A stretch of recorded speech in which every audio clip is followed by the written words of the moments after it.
जीवन में यदि मौका मिला है शिव महापुराण की कथा को श्रवण करने का और आप आ गए हैं, यहां तक पहुंचे हैं, तो उस विश्वास के साथ सुनना कि मेरा देव अधिदेव महादेव 7 दिन की जब कथा पूर्ण होगी तो 3 महीने के अंदर मेरा बाबा मेरी झोली खुशियों से भर दे। इस भाव से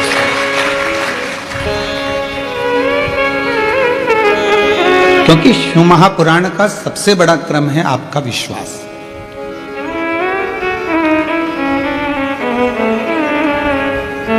जिस समय पर मां गंगा जी ने भगवान शंकर जी के सम्मुख में जाकर प्रार्थना करी थी कि मैं आपको विवाह करना चाहती हूं, आपको पति बनाना चाहती हूं, पर शिव जी कहते हैं कि गंगा, ये पार्वती जो तुम्हारी छोटी बहन है, तुम भी हिमालय की पुत्री हो, ये भी हिमालय की पुत्री है, और ये पार्वती जो तुम्हारी बहन है ये मेरी अर्धांगिनी बनेगी, मैं इसको धर्मपत्नी बनाऊंगा। तो फिर मेरा तो कोई वजूद ही नहीं रहेगा। शंकर भगवान ने कहा यदि गंगा तुमको मुझ पर भरोसा है, विश्वास है। बीच में एक वीडियो चलता था, व्हाट्सएप पे आता था, क्या तुझे मुझ पर भरोसा नहीं किया? देखा था वो? तो यदि तुमको मुझ पर भरोसा है और पूर्ण विश्वास से भरोसा है तो चिंता मत करना गंगा, जो पार्वती जी का स्थान है मेरे पास में, उससे भी बड़ा स्थान तुझे मैं अपने सिर पर विराजमान करता। अब जिसका भरोसा है शिव के प्रति, जिसका भरोसा है भगवान शंकर के प्रति, उसको तो मेरा बाबा संभाल कर उन्नति की ओर अपने मस्तक तक चढ़ाने का प्रयास करता। यदि विश्वास है और अगर भरोसा नहीं, इसीलिए गंगा जी के भजन में कहते हैं मानो तो मैं गंगा मां हूं और ना मानो तो बहता पानी। अगर विश्वास है तो शिव है, विश्वास नहीं तो शिव नहीं।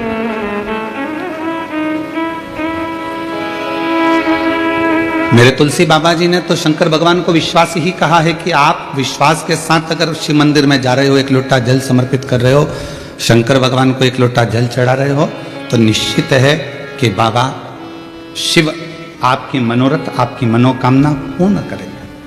और अगर भरोसा ही नहीं है तो फिर शिव कहां?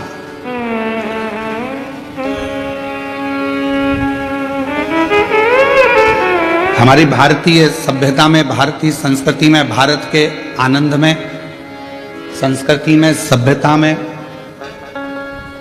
भारतीय रीति रिवाज के अंतर्गत जितने भी संबंध है हमारे विश्वास के ही तो हैं, ये भरोसे के तो संबंध है। मां को होश नहीं रहता, बच्चा जन्म लेता है।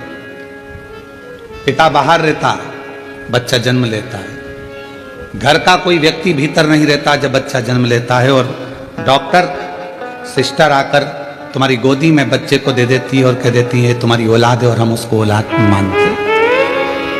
विश्वास, भरोसा, और वो भरोसा निभा तो जन्मों जन्मों तक निभता चलेगा। ना लड़के को देखा ना लड़की को देखा, कौन लड़का है कौन लड़की है, बस संबंध पक्का हुआ और संबंध पक्का होकर विवाह हुआ, भरोसे के साथ हम उसके ऊपर आश्रित होकर चले। विश्वास, एक रक्षा सूत्र हाथ में बंधा और कह दिया ये तुम्हारी बहन है, तुम इसके भाई हो, और हमने एक रक्षा सूत्र पर विश्वास कर दिया।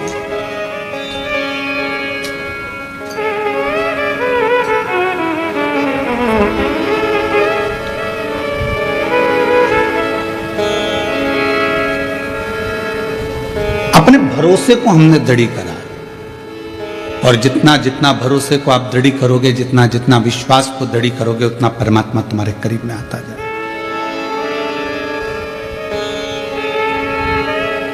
आज एकादशी से मध्य पूर्णिमा के बाद तक ये पवित्र कथा चलेगी। आप सभी को मालूम होगा विजयदशमी जब पूर्ण हो जाती है, विजयदशमी जब पूर्ण होती है और पूर्ण होने के बाद मां आद्य शक्ति 64 योगिनियां भगवान शंकर के पास जाकर पंचरात्रि तक नृत्य करती हैं।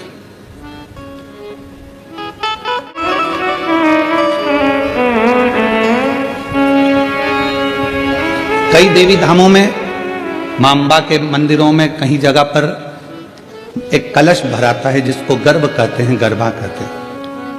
ये नवरात्रि में अलग, ये गरबा अलग होता है जो विजयदशमी के बाद से प्रारंभ हो जाता है। और जरा विचार करिएगा कि शिवजी ने बड़ी कृपा कर कर आप लोगों को उस समय पर ये शिव महापुराण की कथा श्रवण कराई है जिस समय पर 64 योगिनियां भगवान देवाधिदेव महादेव मां जगत जननी जगदम्बा भगवान शंकर के साथ नित्य लीला करती हैं, नित्य नृत्य करती हैं। और जो भक्त उनकी शिव और शक्ति की कथा कर तत्व ग्रहण करते हैं उनकी झोलियां खुशियों से भर देती हैं। ये साधना का समय है।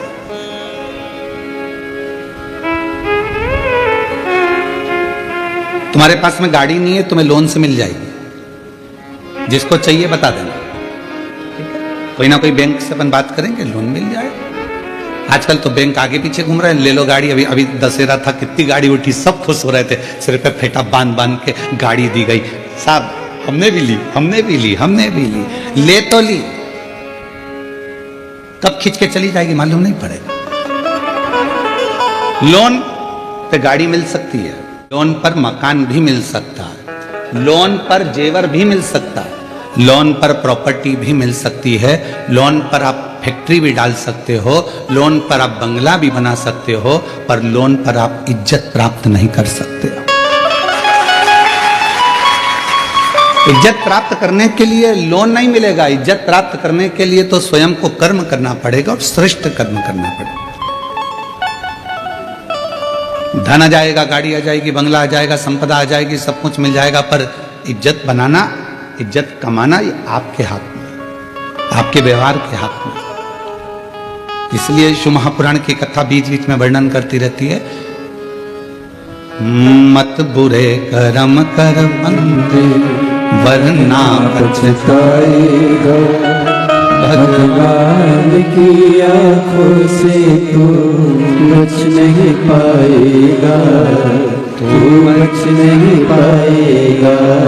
अरे ओ अज्ञानी मत कर नादानी, तेरे कर्म का फल भी तू ही पाएगा, जैसा किया तूने तेरे आगे आएगा।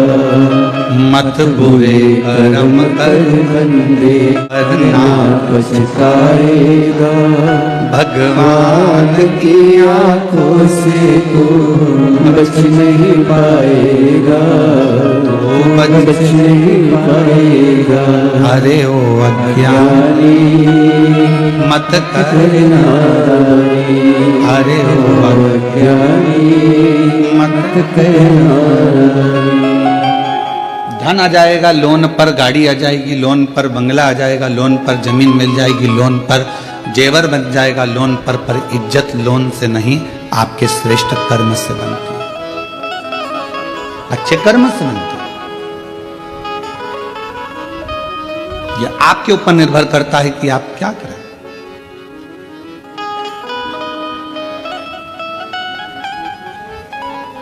तो शिव नाम भगवान शंकर की यह पवित्र कथा विश्वास की कथा, आप जितने दिल से सुन सकते हो, पूरे डूब जाओ उसके अंदर।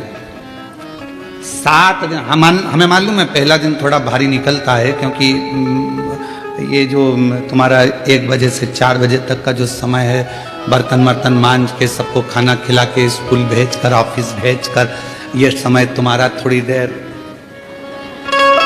और फिर पलंग पर धीरे धीरे मोबाइल चलाते चलाते नींद लग गई। 3:30 पौने 4 बजे उठोगे, फ्रिज खोलोगे, दूध निकालोगे, चाय बनाओगे बढ़िया, पीने के बाद में थोड़ी देर बैठ के गप्पे, फिर इसके बाद में कोई आ गया तो उनकी बात, फिर थोड़ा खाना पीने की तैयारी। अब उस बीच में सीवर वाला महाराज फंस गया, तो अभी इतना एडजस्ट करना पड़ेगा। पहला दिन इसलिए थोड़ा भारी रहता है, तो सावधान इंडिया, तो थोड़ा पहले दिन वाले जरा सावधानी से सुनना है, बहुत सावधानी से। और जो दीवार के किनारे किनारे बैठे हैं थोड़ा सावधान आप ज़्यादा रहना, ठीक है? क्योंकि कुंभकर्ण की 2 धर्म पत्नियां थीं, एक निंद्रा एक करकटी। करकटी का पुत्र भीम था, जिसका संगार भगवान शिव जी ने किया तो भीमा शंकर हुआ, 12 ज्योतिर्लिंग में से एक ज्योतिर्लिंग। और दूसरी थी निंद्रा। जब कुंभकर्ण मर गया तो निंद्रा रो रही थी, बहुत विलाप कर रही थी। तो राम जी ने पूछा, तुम क्यों रो रही हो? मेरा पति मर गया, मैं किसको सुलाऊंगी? तो राम जी ने कहा, चिंता मत करो, शिव महापुराण की कथा जहां कहीं भी हो वहां धीरे से प्रवेश कर जाना, और जो बिल्कुल आराम से टिक कर बैठा हो उसको सुला लेना। तो वो आती जरूर है थोड़ा थोड़ा झपका लेने के लिए, तो थोड़ा सावधान रहिएगा। तो हर हर शिव कृपा, एक विश्वास शिव के प्रति रखिए, भगवान शंकर के। गंगा मैया ने भगवान देवादिदेव महादेव से कहा कि क्या आप मुझे स्वीकार करोगे? क्यों नहीं, क्यों नहीं स्वीकार कर सकते? अगर विश्वास है, भरोसा है, दृढ़ता है और तुम्हारा पूर्ण पूर्ण भरोसा है तो मैं तुम्हें स्वीकार करूं। चली गई गंगा मैया, तब साधना में लीन हो गई। समय आया, भागीरथ बाबा ने तप किया 60,000 काकाओं के उद्धार के लिए। वो तो भागीरथ जी थे जिन्होंने अपने 60,000 काकाओं के उद्धार के लिए तप किया और गंगा जी को पृथ्वी पर लेकर आए। शिव महापुराण की कथा तो यह कहती है कि आप किसी का उद्धार नहीं कर पा रहे तो कम से कम इस आत्मा का कल्याण तो करो, अपने आप का तो उद्धार करो, कुछ अच्छा अपने लिए कर चलो। दुकान पर बैठकर जो तुमने कमाया, ऑफिस में बैठकर जो तुमने कमाया, उसका भोग तुम्हारी पत्नी भी करेगी, तुम्हारा परिवार भी करेगा, तुम्हारे बच्चे भी करेंगे, तुम्हारा कुटुंब भी करेगा, भाई भी करेगा, माता भी करेगी, पिता भी करेगा। दुकान पर बैठकर नौकरी में जो कमाया उसका भोग सब करेंगे, तनख्वाह के हकदार सब रहेंगे।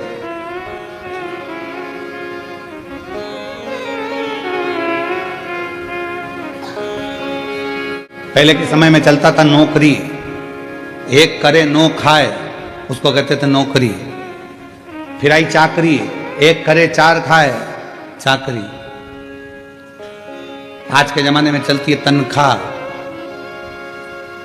व्यक्ति उतना ही कमा पाता है जितना तनख्वाह लेता है, उससे ज्यादा मिल भी नहीं पाता। पर जितना तुमने दुकान पर बैठकर कमाया, जितना तुमने नौकरी कर कर कमाया, उसका तो भोग तुम्हारी पत्नी भी करेगी, बच्चे भी करेंगे, सब करेंगे। पर किस तरह से कमाया है आपने, उसका कर्म का भोग तो केवल आप अकेले को करना, कोई दूसरा नहीं करना। पूछा जाएगा, हर श्वास का एक एक जवाब पूछा जाएगा। पूछते आपका और हमारा तो शुरू से ही आदत बनी हुई है। जब पढ़ते थे, स्कूल जाते थे, उस समय पर भी लोग पूछते थे, क्यों टीचर पूछते थे तुमने ये करके लाए कि नहीं लाए, तुमने ऐसा करा कि नहीं करा, हमने होमवर्क दिया था तुमने करा कि नहीं करा, ये लिखा कि नहीं लिखा, ऐसा करा कि नहीं। तो वो तो क्रम चालू रहता। तो जब बचपन में टीचर पूछता था, बड़े होकर माँ बाप पूछते हैं तू वहां गया था, क्या करा, कैसे करा, तो परमात्मा भी तो पूछेगा कि तू नीचे गया था, तुझे मृत्यु लोक में भेजा था और महाराष्ट्र की पवित्र भूमि पर जलगांव में तुझको भेज दिया था, जन्म दे दिया था, तूने वहां जाकर करा क्या, ये बता। सत्संग किया, संतों का सानिध्य किया, सेवा करी, कितनी करी, वो मुझे बता। तो पूछे, फिर आप क्या बोल पाओ। किसी के लिए नहीं कर रहे तो कम से कम इस आत्म कल्याण के लिए स्वयं खूब कमाओ, अपनी कैपेसिटी से ज्यादा कमाओ। हम तो हमेशा कहते हैं तुम अगर अच्छी मेहनत कर सकते हो तो कमाओ, खूब कमाओ। जब तक तुम्हारा शरीर चले तो अच्छी दमदारी से कमाओ, 4-6 प्लाट भी लो, खूब दमदारी से पत्नी के जेवर भी बनाओ।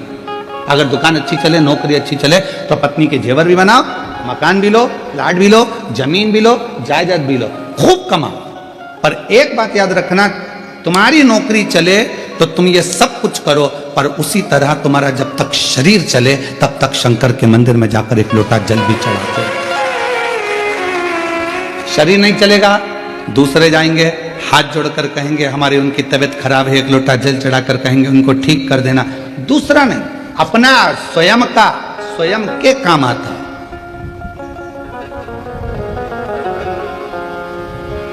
स्वयं का करो आप और हम स्वयं अगर भजन कर रहे हैं, कीर्तन कर रहे हैं, भक्ति कर रहे हैं, स्मरण कर रहे हैं, तो उसका फल अपने को मिलेगा। कई लोग अपने पूर्वजों के लिए कथा श्रवण कर रहे हैं, कई अपने पितरों के लिए कथा सुनते हैं, उसका फल उन्होंने सोच के बैठे कि हमारे पूर्वज हैं, हमारे पितर हैं, हमने फोटो रखा, हमने ये करा, तो वो कथा सुनेंगे। सुनेंगे, आपने निमंत्रण दिया उनको, आपने विचार करा कि मेरे गर्भस्थ संतान नहीं है, अगर मैं सुनूंगी हो सकता है बाबा मुझे संतान देगा। विश्वास, भरोसा, दृढ़ता। गंगा मैया ने कहा कि आप मुझे स्वीकार करो, क्यों नहीं करूंगा। भागीरथ बाबा 60,000 राख के ढेर बने हुए कपिल मुनि के आश्रम में जो परिवार के सदस्य थे, काका थे, उन सब के उद्धार के लिए गंगा जी को लेकर आ गए। और गंगा मैया ने कहा कि मैं कहाँ रहूंगी, कौन मुझे धारण करेगा, तो मस्तक पर भगवान देवाधिदेव महादेव से प्रार्थना करी, तब शिव जी ने अपने मस्तक पर धारण किया। मस्तक। अब लोगों ने कहा कि अब भगवान शंकर के मस्तक पर पूरी जटा के अंदर क्या गंगा जी आकर बैठ गई। शिव महापुराण की कथा कहती है कि पूरी जटा के अंदर गंगा नहीं है, केवल उस जटा में एक भगवान शंकर का केश ऐसा है जिस पे गंगा जी को लपेटा गया है। पूरी जटा के अंदर गंगा नहीं, एक केश, एक केश। भारत की भूमि पर 26,000 से ज्यादा नदियां, सरोवर, कुंड, तालाब, बावड़ी हैं। 26,000 से ज्यादा। और 26,000 नदियां, तालाब, बावड़ी, कुंड, सरोवर, ये सब शिव जी की जटा में ही विराजमान है, भगवान शंकर की जटा में ही।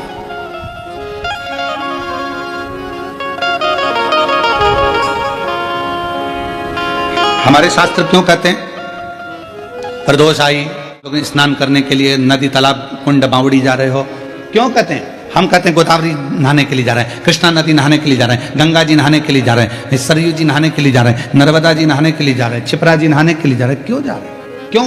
किस क्यों का? आप जब बार बार स्नान करने का भाव प्रकट करते हो कि हम नहाने के लिए जा रहे हैं, हम गंगा जी नहाने के लिए जा रहे हैं, हम वहां जा रहे हैं, हम वहां जा रहे हैं, क्यों नहाने का भाव तुम्हारे हृदय में आता है? क्योंकि शास्त्र कहता है कि जितनी पवित्र नदियां, ये सब शिव जी की जटा में विराजमान हैं।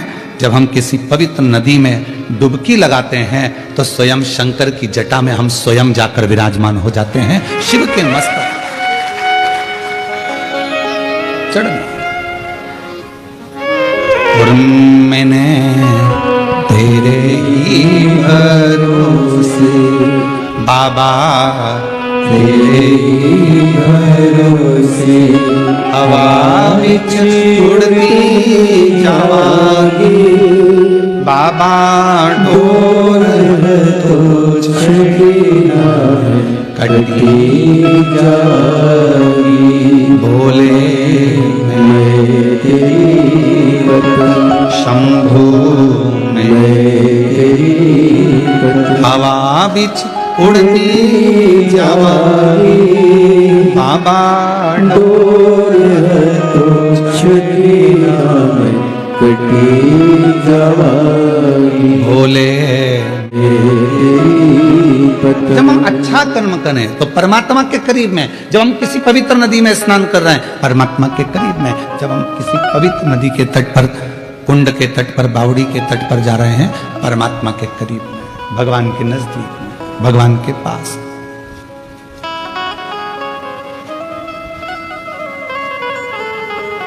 आप सबने रामचरितमानस में एक बात सुनी होगी कि रावण प्राणों को जब त्याग रहा था तो उसने लक्ष्मण जी को 3 उपदेश दिए थे। कितने उपदेश दिया है? 3।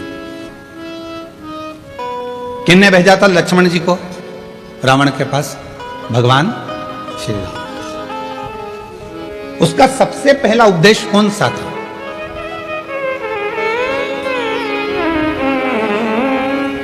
रावण ने मरने से पहले 3 बातें बोली लक्ष्मण जी के कानों में। और आप सबको मालूम है कि लक्ष्मण जी ज्ञान लेने के लिए जब गए थे तो रावण के सिर के पास जाकर खड़े हो गए थे, तो रावण ने मुंह फेर लिया था, ज्ञान नहीं दिया था। लक्ष्मण जी वापिस आ गए थे राम जी के पास में कि ऐसा रावण है, लोग कहते इतना विद्वान है। मैं उसके पास गया तो उसने मुंह फेर लिया। भगवान राम जी ने कहा ज्ञान लेते समय सिर पे जाके बैठते हैं कि चरणों में बैठते हैं? तो कहा गया था तो के सिर के पास, चरणों में जाकर बैठ। रावण पड़ा है मृत्यु सैया पर, जमीन पर, लक्ष्मण जी उसके चरणों में जाकर बैठ गए तो रावण ने हाथ का इशारा कर कर बुलाया मेरे करीब में। 3 रावण ने मृत्यु की सैया पर मरने से पहले लक्ष्मण जी के कानों में दे दिया। पहला, अच्छे कार्य में 1 मिनट की देरी मत करो। लक्ष्मण, यदि कोई अच्छा कार्य हो रहा है और उसमें अगर आपको जाने का मौका मिल जाए तो 50 काम छोड़ दो, सबसे पहले अच्छे काम में पहुंचने का प्रयास करो।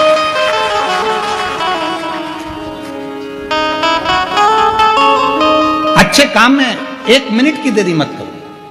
अच्छे कार्य में बिल्कुल देरी ना करिए। अच्छा कार्य करने का मौका मिला है तुरंत जाइए, भगवत भजन करिए, स्मरण करिए। किसी का भोजन कराने का मौका मिल जाए, किसी को पानी पिलाने का मौका मिल जाए। शिव महापुराण की कथा तो कितनी बड़ी बात कहती है कि किसी को अगर गिलास भी पानी का दिया जाए तो ये वाला हाथ को भी छोड़ा ना जाए, इसको भी टच कर लो। हो सकता है कि हमारा जब शरीर, हो सकता है कि ये जो आधा शरीर है, आधा भाग है मनुष्य का शरीर, जो आधा भाग किसी काम को नहीं कर पाता तो मरने से पहले आधा तन काम करना बंद कर देता है। लोग उसको पैरालिसिस कह देते हैं। आधा शरीर काम नहीं कर रहा। जब भगवत भजन का समय आया, सत्कर्म का समय आया, हम भोजन करा रहे थे, एक हाथ से दे दिया, दूसरा हाथ टच ही नहीं कर पाया, एक हाथ से पानी का गिलास उठा कर दे दिया, पानी भी नहीं पिला पाया। ये आधा अंग किसी काम का नहीं आया। लोगों ने कहा ये लेफ्ट भाग है ना, ये किसी काम का नहीं होता, ये बेकार भाग है। तो कहा इसको अच्छा बनाने के लिए क्या करना पड़ेगा? तो कोई प्यासे को जब पानी पिला रहे हैं तो दोनों हाथों से उस जल के पात्र को दीजिए। यहां तक हमारे पूर्वजों में, हमारे पुरखों में ऐसा नियम था। पूर्वजों में अगर कोई पानी पीता था, ऐसे मुख लगाकर पानी पीते थे तो लोटे से पानी देने वाला दोनों हाथों से पानी डालता था और पीने वाला एक हाथ से पीता था। क्यों? क्योंकि वो ग्रहण कर रहा है और वो देने वाला दोनों हाथों से दे रहा है। तो ये हाथ का प्रयोग पूर्ण होना चाहिए, जिससे मरने से पहले इस शरीर का आधा अंग रे ना जाए। इसको चालू रखने के लिए अभी से काम करना पड़ेगा। शिव जी के मंदिर में दोनों हाथों से जल चढ़ाइए, शंकर जी के मंदिर में दोनों हाथ से सफाई करिए, शिव जी के मंदिर में दोनों हाथ से झाड़ू पोछा करिए, शिव जी के मंदिर में दोनों हाथ से दीप को लगाइए। शिव जी के मंदिर, कई माताओं की आदत रहती है एक हाथ में घंटी पकड़ ली, एक हाथ में पकड़ लिया दिया, एक से घंटी बज रही है, दूसरे से दिया बज रहा है। पर हमारे यहां पर यहां तक कहा गया कि प्रथम आरती प्रारंभ होने से पहले मंदिर के घंटी को नाद करिए और नाद करने के बाद थोड़ी देर दोनों हाथों से दीप जलाकर उसको घुमाइए। अर्थात भगवान के सामने ये दोनों हाथों का सदुपयोग करिए, प्रयोग करिए। उसके बाद फिर भले एक हाथ में दिया ले लो, एक हाथ में घंटी ले लो, चल जाएगा, पर ये दोनों हाथों का सदुपयोग होना चाहिए, दोनों हाथों का। और कोई पिछले जन्म के अच्छे कर्म मुझे बाबा तेरा साथ मिला, कोई पिछले जन्म के अच्छे कर्म मुझे बाबा तेरा साथ मिला। जहाँ सारी दुनिया झुकती है, जहाँ सारी दुनिया झुकती है, मुझे वो दरबार मिला, दरबार मिला। कोई पिछले जन्म के अच्छे कर्म मुझे बाबा तेरा साथ मिला। पूर्व का कोई कर्म तो अच्छा कर्म। यहां तक हमारे शास्त्र कहते हैं, कितना सुंदर कहा, एक चावल के दाने को भी अगर शिव जी पर चढ़ाया जाता है तो डब्बे में से, कई माताओं की आदत रहती है डब्बा खुला हुआ है, डब्बा रखा हुआ है, उसमें से एक चावल का दाना उठाया, शिव जी को चढ़ा दिया। शिव महापुराण की कथा कहती है डब्बी में से अगर शिव जी को चावल का दाना चढ़ा रहे हो, पहले डब्बी में से उठाकर अपनी हथेली पर रखो, फिर उस चावल के दाने को भगवान को समर्पित करते चलो, समर्पित करते चलो, फिर करें।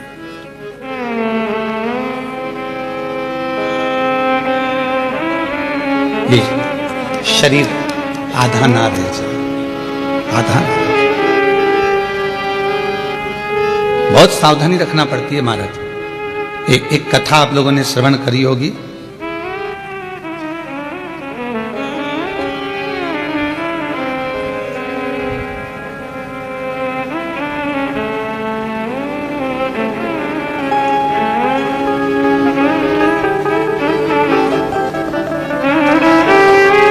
आंत्री ऋषि और अनसुईया माता की।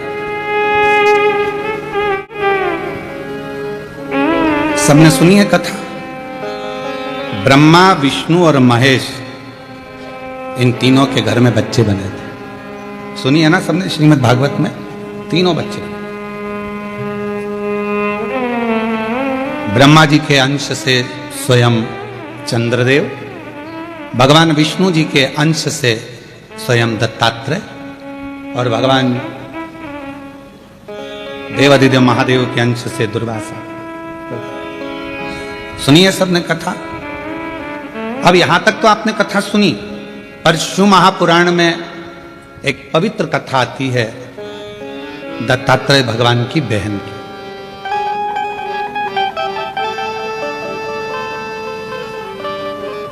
चंद्रदेव की बहन की, दुर्वासा जी की बहन की एक पवित्र कथा थी। और ये कथा यदि आपको पढ़ना है, ये कथा गुरु जी कहां से बोल रहे हो, तो ऋग्वेद में से बोल रहे हैं इसको। ये ऋग्वेद की कथा है। और इस कथा का अगर आप स्मरण करेंगे ऋग्वेद में, अगर इसको पढ़ेंगे तो ये कथा आपको मिलेगी। और बड़ी सुंदर कथा है, बड़ी सुंदर। ऋग्वेद का ये पवित्र चरित्र। आंत्री और अनसुईया मैया के तप साधना से, इनके तप करने से, इनकी साधना करने से, इन्होंने भगवान ब्रह्मा, विष्णु, महेश तीनों की साधना करी थी और तीनों को पुत्र के रूप में प्राप्त किया था। कथा थी एक बड़ी सुंदर की। एक बार देव ऋषि नारद जी माता लक्ष्मी जी के यहाँ पहुंच गए थे। और माँ लक्ष्मी जी के यहाँ जाकर देवऋषि नारद जी ने कहा, माँ बहुत भूख लगी है, कुछ भोजन मिलेगा क्या? माता लक्ष्मी जी अंदर गई, मोतीचूर का लड्डू लेकर आई और मोतीचूर का लड्डू लाकर माता लक्ष्मी जी ने तुरंत नारद जी को दिया। नारद जी ने खाया। खाते से नारद जी बोले, मैया लड्डू में मजा नहीं आया। अब तो लक्ष्मी जी के कांटे से खून नहीं। लक्ष्मी जी ने कहा, खा गया चार, और बाद में कह रहा है कि आनंद नहीं आया।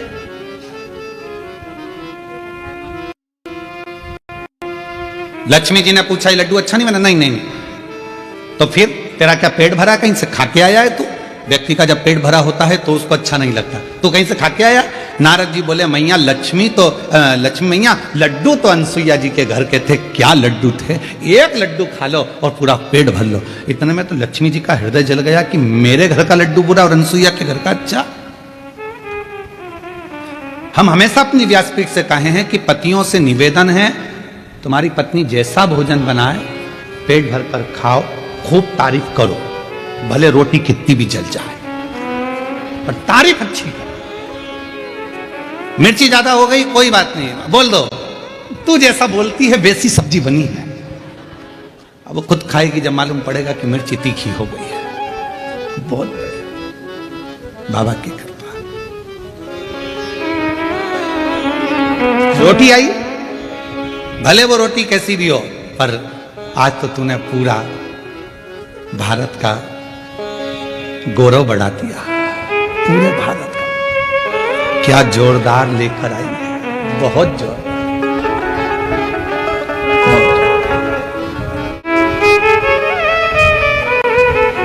कभी भी मत कहना कि ये अच्छी चीज नहीं बनी है, बहुत जोरदार, बहुत जोरदार। अब लक्ष्मी जी को कहकर नारद जी पहुंच गए माता वीणा देवी के पास में, माँ सरस्वती के यहाँ। मैया भूख लगी है। वहां पर भी कहा है कि लक्ष्मी जी के यहाँ का लड्डू भी ठीक नहीं था, आपके घर का भी लड्डू ठीक नहीं है। लड्डू तो अनसुईया जी के घर का। पार्वती जी के यहाँ पहुंच गए। पार्वती मैया लगी थी, आकड़िया की रोटी बनाई, काकड़िया की साग, पर से माता पार्वती जी पावे बोला, पावे बोला। अब माता ने भोजन बनाया और नारद जी से कहा कि ये भोजन ग्रहण करो, ले। अब नारद जी भोजन ग्रहण करने के लिए बैठे और जो मैया ने रोटी दी पाने के लिए, और मैया रोटी दी और नारद जी जैसे ही खाने के लिए बैठे, और खाने के बाद में नारद जी बोले, पहले तो खा ली खूब डपट के, खूब अच्छे से खाई दमदारी से हो।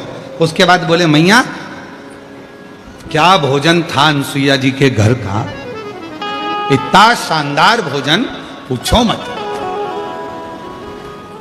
पूछो ही मत।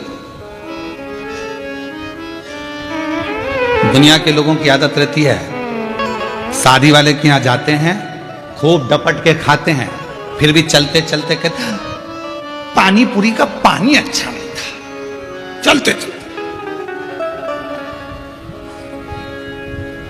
वो इडली तो इतनी कड़ली बनी थी ना, खा गई 4, और बाद में करे कि वो इडली कड़ली रह गई थी, पकी नहीं थी, थोड़ी और सीज जाती तो अच्छी हो जाती। क्यों री बिंदड़ी सही है कि गलत है? अब वो बिंदड़ी भी हाँ कर रही, हाँ मम्मी बिल्कुल सही बात, खा गई। तीनों देवियां इकट्ठी हो गई एक जगह पर, और तीनों ने विचार करा, क्यों नारद आया था कि हाँ, क्या कह रहा था? बस लड्डू खा के चले गए, और अनसुईया जी है, कोई उनका गुणगान कर रहा था। अनसुईया मेरे पास भी बोला, मेरे पास बोला परीक्षा लेना चाहिए, किसको भेजेंगे? तीनों देवताओं को भेज दो। ब्रह्मा विष्णु महेश के पीछे पड़ गई तीनों देवियां, जाओ जरा परीक्षा लेकर आओ। अनसुईया जी के दरवाजे पर जाना नहीं चाहते थे, क्योंकि वो पतिव्रता धर्म का पालन करने वाली थी। वो पति को परमेश्वर के रूप में पूछती थी, हम कैसे उसके यहां चले जाएं, कैसे परीक्षा लें? बहुत कठिन है परीक्षा। जैसे लिंग पुराण में एक शब्द आता है, वेद व्यास जी वर्णन करते हैं लिंग पुराण के अंतर्गत कि शंकर जी के मंदिर में जो प्रतिदिन जाकर दर्शन करता है, उसकी जिंदगी में कभी अंधेरा नहीं आता है। लिंग पुराण में वेद व्यास जी कहते हैं, जो शिव के मंदिर में जाकर प्रतिदिन दर्शन करता है, शंकर के मंदिर के सम्मुख में पहुंचकर हर हर महादेव कहता है, उसकी जिंदगी में कभी अंधेरा नहीं आता, वो कभी गम में, दुख में, तकलीफ में, कष्ट में नहीं डूबता है। देव अधिदेव महादेव उसको हर पल ज्ञान का प्रकाश, लक्ष्मी का प्रकाश, भक्ति का प्रकाश देते ही रहते हैं। ये लिंग पुराण कर रही है, ये लिंग पुराण वर्णन कर रहे हैं। देव नारद जी ने जो करा वो ठीक नहीं करा। ब्रह्मा विष्णु महेश तीनों से कहा, देवियों ने जाओ जरा परीक्षा लो, तीनों परीक्षा लो। जाने के लिए कोई राजी नहीं हो रहा, क्योंकि वो अनसुईया है, पतिव्रता धर्म का पालन करने वाली, पति को परमेश्वर मानने वाली, उनके यहाँ कैसे चले जाएं, कैसे जाकर हम परीक्षा लें? पर जाना पड़ा, धर्म पत्नी कह रही थी तो पहुंचे। पर देवियों हम जा तो रहे हैं, पर इस वेश में नहीं जाएंगे, तुम कोई भी रूप रख कर जाओ। तीनों ने संतों का वेश धारण कर लिया, जाकर आवाज लगाई, माँ भिक्षाम देही। माता बाहर निकल कर आई, बाबा मैं अभी भिक्षा लेकर आती हूँ। अनसुईया मैया अंदर गई, भिक्षा लेकर आई, तीनों की झोली में भिक्षा देने लगी। इतने में तीनों ने कहा, माँ हम ऐसे भिक्षा नहीं लेते, आप अपने वस्त्र उतार कर आइए, नग्न वेश में आओगी तब हम भिक्षा ले सकते, तब हम भिक्षा प्राप्त करेंगे। ना ना ना ना बाबा, कोई नारी पर पुरुष के आगे वस्त्र विहीन कैसे आ सकती है? ये तो मर्यादा के अनुकूल नहीं है, ठीक नहीं है। संतों ने कहा, अगर हम भिक्षा नहीं लेंगे तो आपका घर पूर्ण बर्बाद हो जाएगा, मां भिक्षा दीजिए। अनसुईया जी के मन में आया, ये मुझे बार बार मां कह रहे हैं, तो ये तो मेरे पुत्र ही हुए, क्यों ना इनको पुत्र ही बना दूं और फिर भिक्षा दे दूं। अंदर गई, जल लेकर आई। अगर मेरा सात्वित्व पक्का है, मैंने अपने पति की सेवा परमेश्वर मानकर करी है, तो ये तीनों की तीनों बालक हो जाए। जो जल छोड़ा, तीनों 1.5 महीने के बच्चे हो गए। अनसुईया जी ने उनके छोटे छोटे कपड़े में छोटी छोटी सी भिक्षा डाल दी, और भिक्षा डालकर उन तीनों को अंदर ले गई। विश्वकर्मा जी से कहा, चंदन का पलना बना दो। कहाँ जाएंगे, ये छोटे हो गए हैं, इनको मैं अपने आंगन में रखूंगी। चंदन का पलना, रेशम की, और तीनों देवताओं को उसमें सुला दिया। लक्ष्मी जी ने पार्वती से पूछा, क्यों तेरा आया क्या?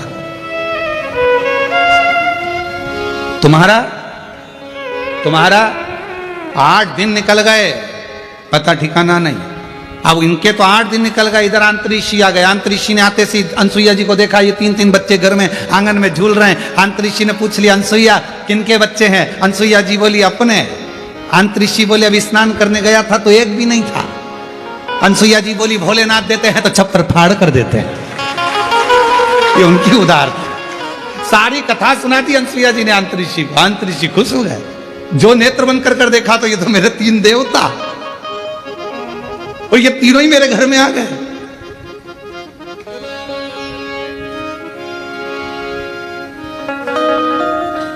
अरे भाई, बैंक का बहुत बड़ा ऑफिसर, मैनेजर, और तुम्हारी उससे पहचान कितनी भी हो, भले कितनी भी हो, वो तुम्हारे बिना नहीं रहे, तुम उसके बिना नहीं रहो, फिर भी क्या बैंक का मैनेजर बैंक का पैसा तुम्हें दे देगा? अरे बोलो तो जम के, नहीं। तुम्हारा कुछ होगा तो दे देगा, पर वो अपना नहीं देगा। अंतरिक्षी को समझ में आ गया, आज पूरे ब्रह्मांड के 3 देवता मेरे पास पहुंच गए। सुन दो, अंतरिक्षी पलना झुलावे, आनंद ले, आनंद प्राप्त। समय बीता, ऐसा समय बीता, तीनों देवियां आपस में सोच ही रही थी, तभी सामने से देवऋषि नारद निकल कर जा रहे थे। लक्ष्मी लगाई, बेटा नारद, ओ बेटा नारद। नारद जी ने मन में सोचा, आज मैया बहुत मीठा बोल रही है, और जब माताएं बहुत मीठा बोलती है ए जी, तो तुरंत खसक लो जी, नहीं तो 500 गया जी। जब मीठा बोले तब समझ लो। नारद, ओ बेटा नारद। नारद जी को समझ में आया कि मैया बहुत मीठा बोल रही है। नारद जी आए, हाँ माँ क्या बात है? माँ तुमने कहीं तुम्हारे पिताजी को देखा है, भगवान नारायण को? इतने में नारद जी ने कह दिया, मैया वो पलना में झूल रहे हैं। अब तो लक्ष्मी जी के हृदय में आग लग गई, मेरा इतना बड़ा पति पलना में झूलता है, क्यों मूर्ख बनाता है, चल निकल यहाँ से। नारद जी चले, सरस्वती जी को भी कहा, ब्रह्म पार्वती जी को भी कहा, तीनों देवियों ने नारद के हाथ जोड़ लिए, हमारे पति हमको कैसे मिलेंगे? माँ, जैसे तुम्हारे पति मांगने गए थे भिक्षा, वैसे तुम चली जाओ भिक्षा मांगने। जब अनसुईया जी भिक्षा देने का वचन दे दे, तब उनको मांग लेना, अन्न की जगह पति मांग लेना, उसमें क्या दिक्कत वाली बात है। तीनों देवियां जाने लगी। लक्ष्मी जी बोली, नारद, मैं राजरानी पटरानी लक्ष्मी, बैकुंठ की महारानी लक्ष्मी, दुनिया के लोग मेरे सामने मांगते हैं, मैं किसी के सामने हाथ नहीं फैला सकती। सरस्वती कहती है, मैं भी किसी के आगे हाथ नहीं फैला सकती। पार्वती जी कहती है, मेरी तो दौलत ही मेरा पति है, तुम खड़ी हो जाना, मैं आवाज लगा दूंगी कि भिक्षाम दे ही, मैं बोलूंगी। चलो चल दिया, आवाज लगाई, माता दरवाजा बंद था, पार्वती जी ने आवाज लगाई, माता भिक्षाम देही। शिव जी बीच में सो रहे थे, इधर नारायण, इधर ब्रह्मा। जैसी पार्वती जी ने आवाज लगाया, माता भिक्षाम देही, शंकर भगवान मुस्कुराए, दोनों देवताओं को कोनी मारकर बोले, मेरी आ गई है, मेरी पार्वती आ गई।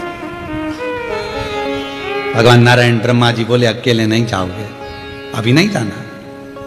आवाज पहचानते थे, आवाज तुरंत।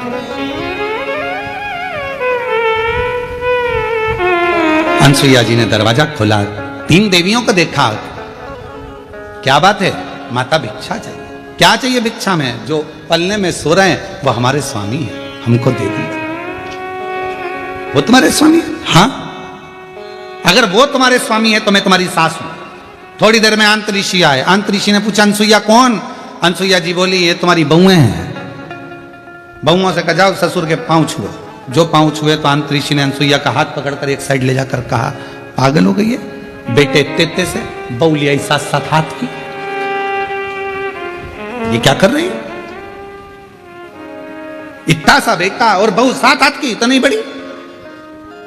अनसुईया जी बोली, आजकल की बहुएं कमाता हुआ पति मिल जाता है करके अलग हो जाती हैं और सोचती हैं कि हमारा पति कमा रहा है। एक माँ ने कैसे पाल पोस कर बड़ा करा होगा मालूम पड़ेगा, ले जाओ।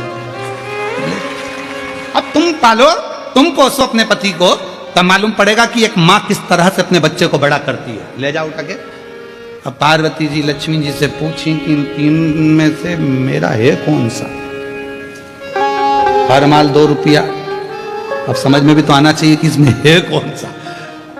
उठाया, लक्ष्मी जी ने एक उठाया, उनको क्या मालूम था कि ये मेरे पति नहीं है, उन्होंने ब्रह्मा जी को उठा लिया। सब बदल बदल कर उठा रही थी। अंतरी जी ने कहा, ये भ्रम है, इनको सुलाओ। चरणों में पड़ गई, माँ हमारे पतियों को बड़ा कर दीजिए।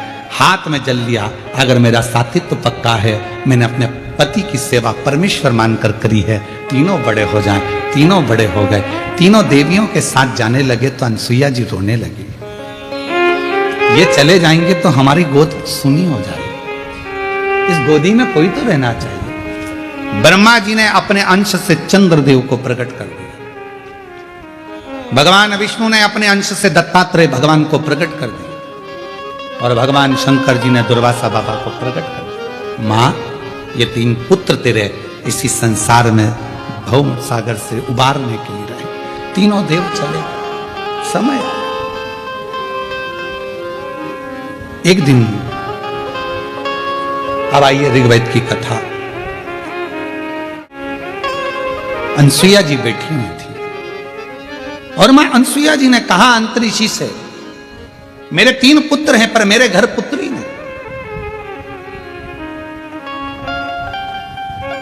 मेरे घर में पुत्री का भाव नहीं। और मैंने सुना है शास्त्रों में, अगर घर में बेटे हैं और घर में अगर बेटी नहीं है तो वो घर बिना कन्यादान के हमेशा सुना की सुना ही रहता है।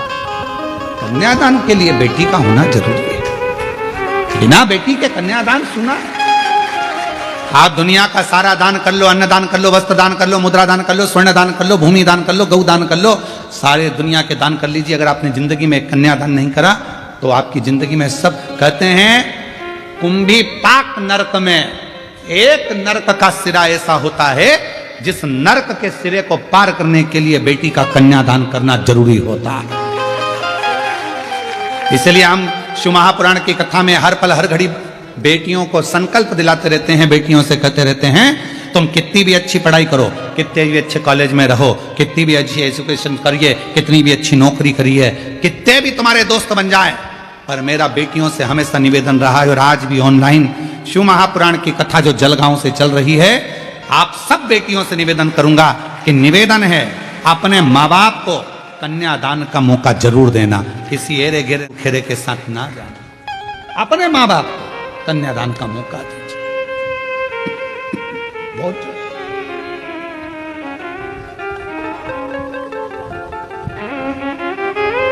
कितना सुंदर कहा, माँ बाप चले जाते हैं तब बेटा तर्पण करता है, माँ बाप चले जाते हैं तब बेटा पिंड देता है, माँ बाप चले जाते हैं तब बेटा भोजन कराकर तर्पण श्राद्ध पिंड देता है और अपने पूर्वजों को तारता है।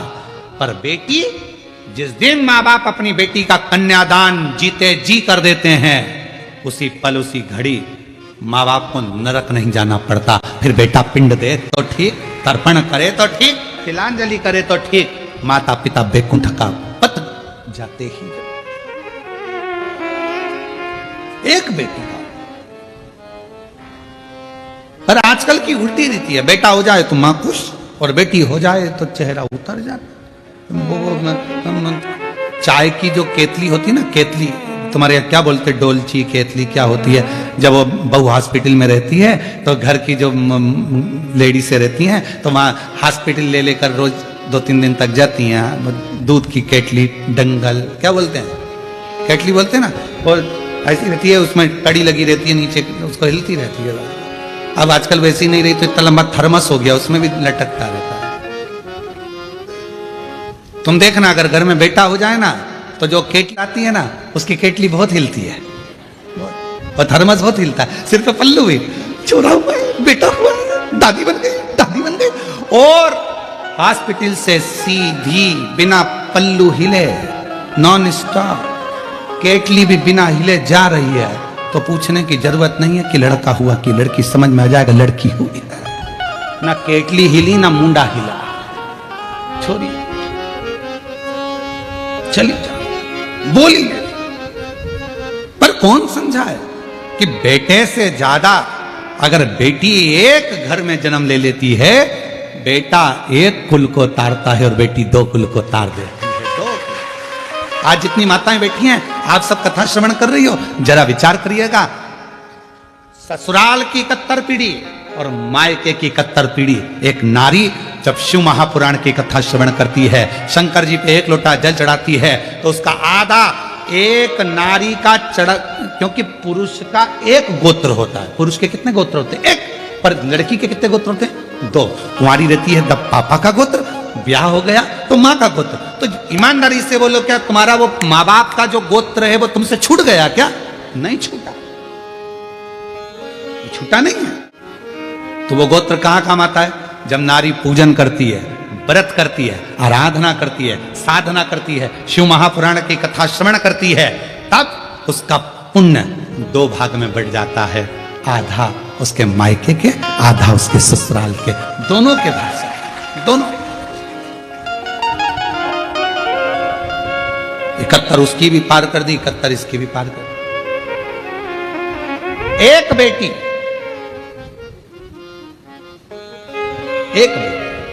दोनों कुल को पार कर, दोनों। दीदी हम धन्यवाद देंगे आपको, ममता श्रीकांत बोडरे माली जी। ये कथा होती सीहोर से ऑनलाइन, पर आपको साधुवाद इसलिए देंगे कि आप इस कथा को खींचकर जलगांव से लेकर, और आपने एक ही शब्द कहा, गुरुजी कथा तो तीर्थ में तो होती रहेगी, बाबा के धाम पर भी होगी, पर यह कथा यदि जलगांव में ही ऑनलाइन हो जाए तो हमारे दोनों कुल तर जाएंगे। और आज आपको मैं साधुवाद देता हूं कि आपने ये कथा को ऑनलाइन कराकर दोनों मायके का भी और ससुराल का भी, दोनों कुलों को पार किया, दोनों को।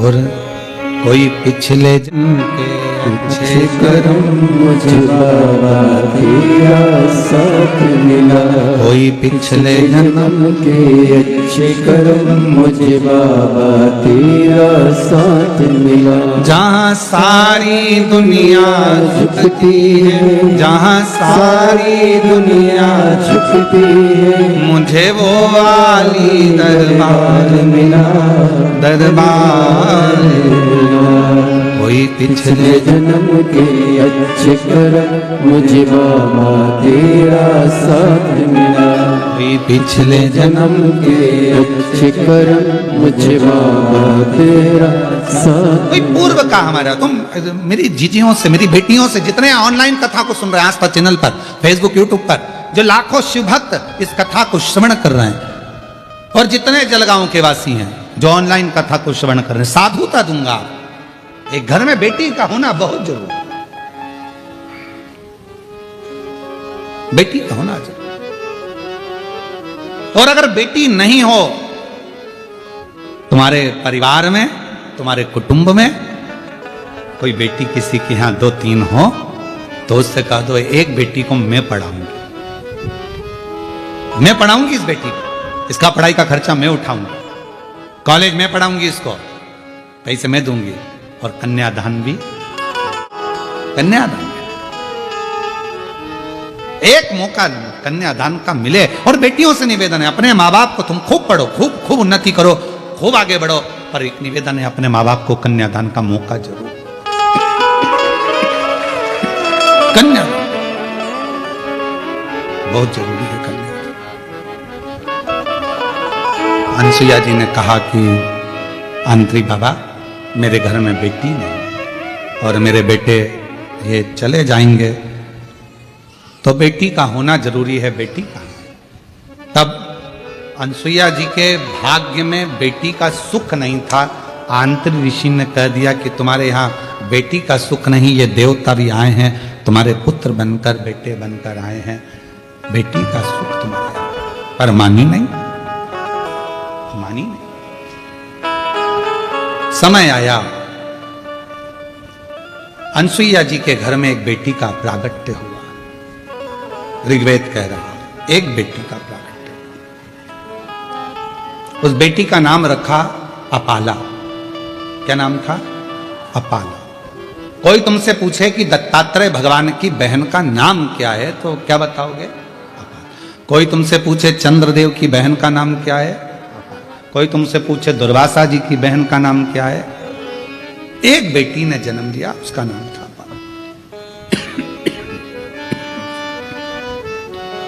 अपाला। बहुत विद्वान थी, बहुत विद्वान। लड़का चलना सीखता है हाथ पकड़कर, बेटी को चलना सीखना होता है तो खुद उठती है, चलती है, गिरती है, फिर चलती है, फिर चलती है। कितना अंतर है। आप लोगों के यहाँ किसी की यहाँ पर भैंस है क्या? अब आप लोग तो शहर में रहते हो, कहाँ भैंस देखोगे? पर जो कथा सुन रहे हैं उनको देख कर वो लोग ध्यान रखेंगे जिनके यहाँ खेती बाड़ी है, किसानी है, दूध के लिए लोग भैंस रख लेते हैं। एक भैंस का बेटा होता है और एक गाय का बेटा होता है। भैंस के बेटे को संभालना पड़ता है, उठाना पड़ता है, चलाना पड़ता है, नहीं तो भैंस का बेटा प्राण त्याग देता है, कुछ दिन में मर जाता है। भैंस का जो छोरा छोरी है उसको संभालना पड़ता है। पर गाय का जो बछड़ा होता है, गाय की जो बछड़ी होती है, जन्म लेने के थोड़ी देर बाद वो खुद खड़ी हो जाती है, खुद उठ जाती है। इतना बल होता है, इतना बल।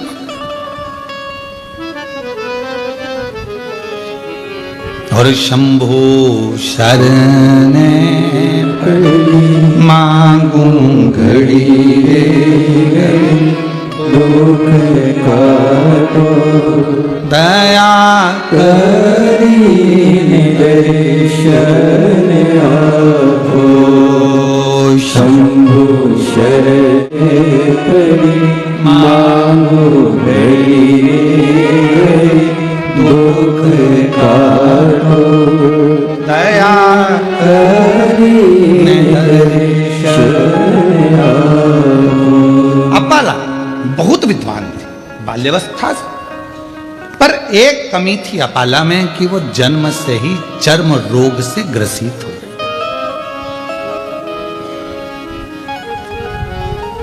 शरीर में एक रोग हो गया था, चर्म रोग। अपाला उससे ग्रसित थी। कहा है पूर्व जन्म में जब हम भगवान देवाधिदेव महादेव को अपमान कर देते हैं, शिव का प्रसाद आया, उसको प्रणाम भी नहीं करा और फेंक दिया। कितना सुंदर कहा है हमारे शास्त्रों में। जितने कथा सुन रहे हो सावधानी से सुनिएगा। शास्त्रों में कितनी बड़ी बात कही। तिरुपति जा रहे हो दर्शन करने के लिए, वहां से प्रसाद लिया है। पति को भी एक लड्डू मिला, पत्नी को एक लड्डू मिला, बेटा गया उसको लड्डू मिला। बहुत सारा प्रसाद आप लेकर आए हो। नाथ द्वारा गए हो, प्रसाद लाए हो। गोवर्धन जी गए हो, 56 भोग लाए हो।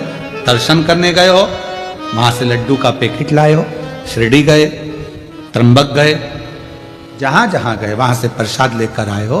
तो निवेदन है, उस प्रसाद को जितना आप खा लो तो खा लो, ना खा सको तो तुरंत उसको बांटना प्रारंभ करो, उसको देना प्रारंभ करो। लोग क्या करते हैं, बहू खाएगी फ्रिज में रख देते हैं, बेटा खाएगा फ्रिज में रख देता हूं। रखा रखा 2 दिन 3 दिन 4 दिन 8 दिन 9-10 दिन तक रखा रहता है। प्रसाद पूरा कड़ला हो जाता है। बाद में तुम बर्तन वाली को, झाड़ू वाली को, पोछा वाली को दे देती हो। आजकल की बर्तन वाली, झाड़ू वाली, पोछा वाली इतनी चतुर है कि तुम्हारा ये नहीं खाएगी। वो जाएगी, उसको उठाकर कहीं बाहर फेंक दे। उसको नहीं मालूम कि प्रसाद है। उसने उठाया,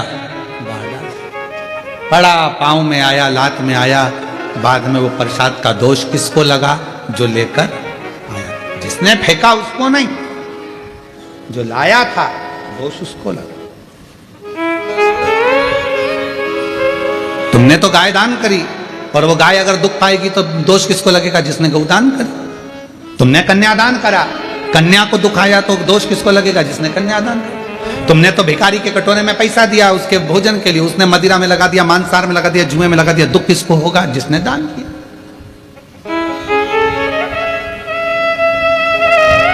अपाला पूर्व जन्म में अनसुईया जी अंतरिषि से कह रही है, मेरी बेटी ने जन्म लिया पर इसके शरीर में ये चर्म रोग हो गया।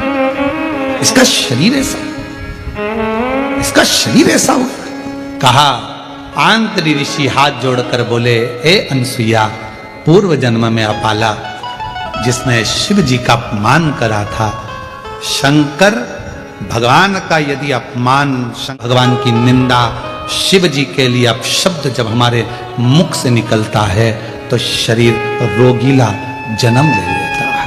रोगीला जन्म। फिर वो रोग से छूटेगा कैसे? कितना सुंदर बात कही, डॉक्टर ने कह दिया कि गर्भ में बच्चा है पर धड़कन नहीं आ रही है, गर्भ में बच्चा है पर इसका शरीर में ऐसा लगता है कि इसके दिल में छेद है, शरीर में बच्चा है, इसका पांव काम नहीं कर रहा, ऐसा लग रहा है इसका अंग नहीं बना, पूरा शरीर नहीं बना। तो शिवपुराण क्या कहती कि शिव को जल चढ़ाना प्रारंभ करो, शंकर के मंदिर जाना चालू कर दो, डॉक्टर की दवाई लो, डॉक्टर का इलाज करवाओ, जैसा बोले डॉक्टर उसके अनुसार चलिए, पर साथ में शंकर जी की आराधना करना प्रारंभ कर दो। क्यों? हो सकता है कि जो बच्चा गर्भ में है इसने पूर्व समय में शंकर भगवान का अपमान करा होगा, तो जन्म लेगा तो हो सकता है शरीर से विहीन हो, बेकार हो, कोई रोगीला हो, ग्रसित हो। तो आज जब आप शिव जी को चढ़ा हुआ जल पियोगी, अंदर जाएगा तो वो बच्चे को मिलेगा, शंकर भगवान उसके दोष को समाप्त कर देंगे और बच्चा पूर्ण स्वस्थ प्रदान कर देंगे। पर लोगों ने उल्टा चला, दुनिया के लोगों ने उल्टा चल दिया। कई माताएं कह देती है अगर गर्भ में बच्चा है तो शंकर जी के मंदिर मत जाओ, कोई कह देता है बच्चा ऐसा उसको अंधा हो जाएगा, ये हो जाएगा, वो हो जाएगा। पर शिव महापुराण की कथा कहती है अगर बच्चा गर्भ में है 9 महीना आप शंकर की आराधना में लग जाओ, शिव जी के मंदिर जाना प्रारंभ कर दो, शंकर को 1 लोटा जल चढ़ाना प्रारंभ कर दो, बेलपत्र की छांव में 2 मिनट खड़े रहना प्रारंभ कर दो, तुम्हारा बच्चा अगर कैसा भी जन्म ले रहा होगा तो वो बच्चा स्वस्थ ही पैदा होगा, स्वस्थ ही पैदा। अकाल मृत्यु वो मरे जो काम करे चंडाल का, काल उसका क्या बिगाड़े जो भक्त महा काल का। जो शिव की आराधना करता है तो उसका दोष शिव समाप्त कर दे।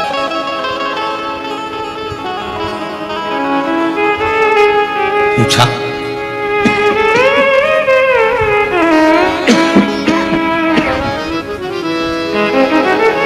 या पाला इसको ये रोग कैसे हो गए? अंतरिषि ने कहा कि रोग होने का कारण केवल एक है, एक पूर्व में इसने शिव की निंदा करी होगी, शंकर के किसी भक्त के लिए अपशब्द कहा। इतनी बार हमने कथाओं में कहा, अब तो हमने कहना थोड़ा कम कर दिया कि किसी शिव भक्त की कभी निंदा मत करो, कभी भी भगवान शंकर के किसी भक्त की कभी निंदा मत करो। शिव के मंदिर की, शिव अर्चना की, शिव पुराण की, शंकर के भजन की, शंकर की कथा की, या कोई तुम्हारे गांव में, मोहल्ले में, नगर में, शहर में कोई शंकर का भक्त, ओरिजिनल भक्त। आज के जमाने में ओरिजिनल भक्त मिलना भी मुश्किल है, ओरिजिनल घी नहीं मिल रहा,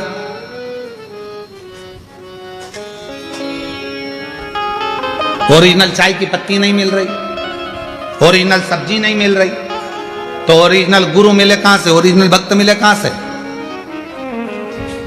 फिर मिलते हैं डुप्लीकेट। टीवी खोले तो मालूम पड़ता है अरे वाह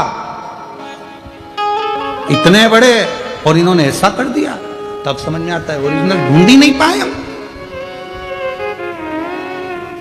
हम तो चमक और धमक में रह गए, सत्य तक नहीं पहुंच पा रहे। ओरिजिनल कोई शिव का भक्त मिल जाए, कोई शंकर का उपासक मिल जाए, कोई शिव का स्मरण करने वाला मिल जाए, कोई शंकर की आराधना करने वाला मिल जाए, कोई शिव का गुणगान करने वाला मिल जाए, निंदा से परे हो जाए, निंदा से,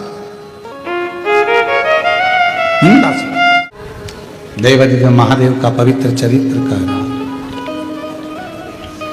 अपाला की शादी किससे करी जाए?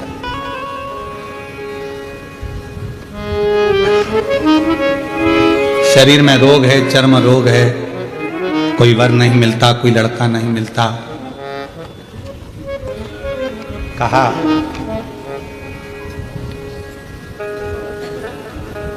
इंद्रदेव प्रसन्न हो। क्यों? ऋग्वेद की 8म मंडल की 91वें नंबर के सूक्त को जैसे ही अपाला ने रचा, इंद्रदेव प्रसन्न, और उन्होंने अपाला को देवादिदेव महादेव की आराधना में लगा दिया। अपाला शिव की आराधना। अच्छा वर पाना है, अच्छी कन्या चाहिए, अच्छी नौकरी चाहिए, अच्छा रोग मुक्ति हो जाए, कैसा भी रोग है वो मुक्त हो जाए, कितना भी कड़क रोग क्यों ना, उससे भी अगर मुक्ति चाहिए, अपना कर्म पूरी लगनता से करो।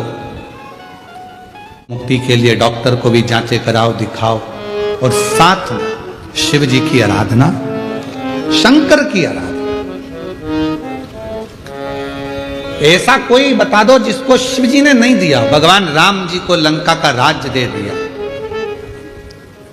भगवान कृष्ण को जब संतान नहीं थी तो संतान किसको नहीं थी।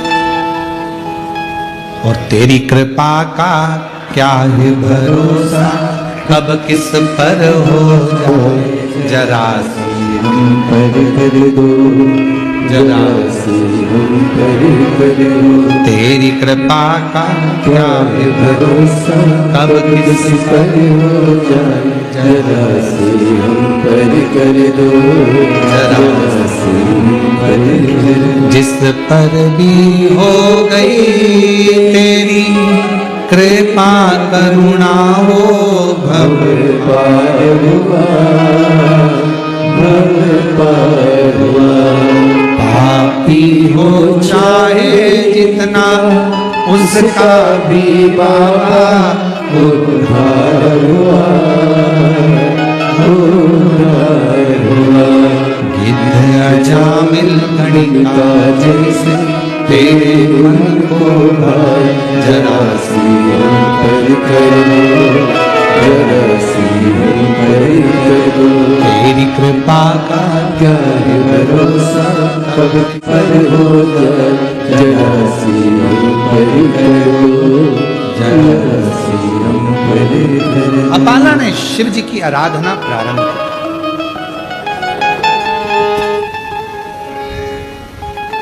आराधना करना प्रारंभ करी। इंद्रदेव ने जैसा जैसा बताया साधना, वो साधना करी, तब करा। और बाबा भोलेनाथ ने सुन भी लिया।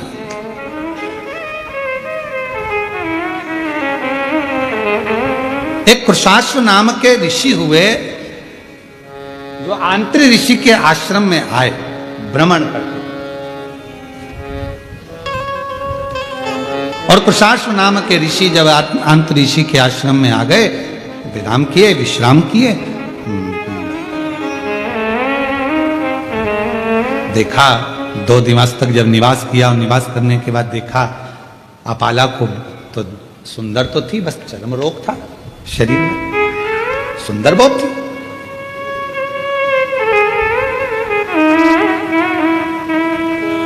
कहा ऋषिवर, मेरा निवेदन है अंत ऋषि से कुशाश्व, कहा कि आपकी जो बेटी है, आपकी जो कन्या है अपाला, मैं उससे विवाह करना चाहता हूं। क्या आप बेटी का विवाह मेरे साथ करेंगे? शिव करुणा ऐसी ही करते हैं, मालूम ही नहीं पड़ता कब कौन सी कृपा कहां कर दे। एक पत्र अच्छा है, देखिए।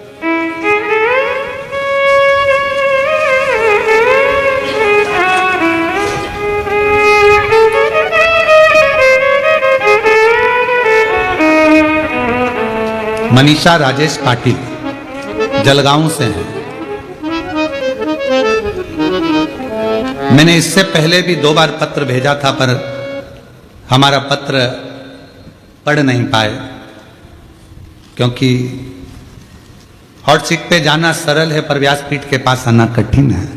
यहाँ पहुंचना बहुत सरल नहीं है गुरुदेव। मेरी बेटी है जो कि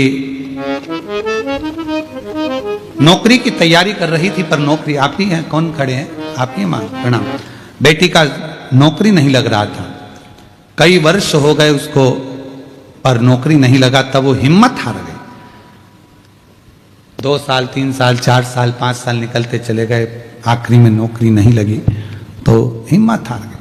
तब मैंने कहा, वो सियोर वाला बाबा कहता है कि अगर शिव जी पर जल चढ़ाओ, मंदिर की सफाई करो, शिव अर्चना करो और अपनी मेहनत को 4 गुना करो तो लगेगी जरूर। और बाबा ने ऐसी कृपा करी गुरुदेव, जब हिम्मत हार रही थी तब शिव जी की कृपा ने मेरी बेटी कुमारी पूजा गणेश राजेश पाटिल को PWD में सरकारी नौकरी में लगा दिया। मैं बाबा को यहाँ प्रणाम करने के लिए, कहीं बैठे हों तो आप आ जाइए, एक बेलपत्र ले जाइए। और तेरी कृपा का क्या है भरोसा। एक पत्र और है,